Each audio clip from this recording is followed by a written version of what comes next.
নির্বাচন ছাড়া এখন কোনো কিছুই ভাবছে না বিএনপি। এই সরকারকে আর সময় দিতে চায় না দলটি। এই বছরের মধ্যে এমনকি মাঝামাঝি সময়ের মধ্যেই দিতে হবে নির্বাচন। যদি নির্বাচন না দেওয়া হয় তাহলে পরিস্থিতি কেমন হবে সেই হুঁশিয়ারিও দিয়ে রেখেছে দীর্ঘদিন ক্ষমতার বাইরে থাকা দলটি। কারণ দলটি মনে করে সরকারের ভেতর থেকে একটি অংশ এই জাতীয় নির্বাচন বিলম্বিত করার চেষ্টা করছে।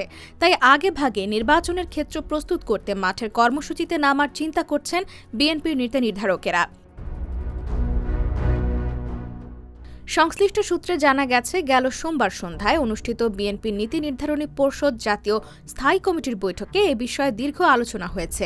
এছাড়া জাতীয় সংসদ নির্বাচনের আগে স্থানীয় সরকার নির্বাচন করার যে চিন্তা অন্তর্বর্তী সরকার করছে সেটিকেও খুব সন্দেহের চোখে দেখছেন বিএনপির নীতি নির্ধারকেরা। তারা মনে করছেন স্থানীয় নির্বাচন করার যে কথা বলা হচ্ছে তা একটি দূরভিসন্ধি। সংসদ নির্বাচন প্রলম্বিত করার চেষ্টার দূরভিসন্ধি থেকে এটি করা হচ্ছে। এছাড়াও স্থায়ী কমিটির এই বৈঠকে নিত্য প্রয়োজনীয় পণ্যের ওপর ভ্যাট ট্যাক্স এবং গ্যাসের দাম বাড়ানোর বিষয়েও আলোচনা হয়েছে বলে জানা গেছে।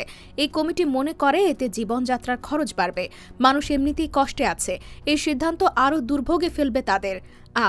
এদিকে বৈঠকে লন্ডনে চিকিৎসাধীন দলের চেয়ারপারসন খালেদা জিয়ার শারীরিক অবস্থা নিয়েও আলোচনা হয়। সবাইকে জানানো হয় খালেদা জিয়া মানসিকভাবে ভালো আছেন, পারিবারিক পরিবেশে আছেন। সোমবার তিনি হাসপাতালের শয্যা থেকে উঠে দাঁড়িয়েছেন, কিছুটা হাঁটার চেষ্টা করেছেন। IBTV USA, new York.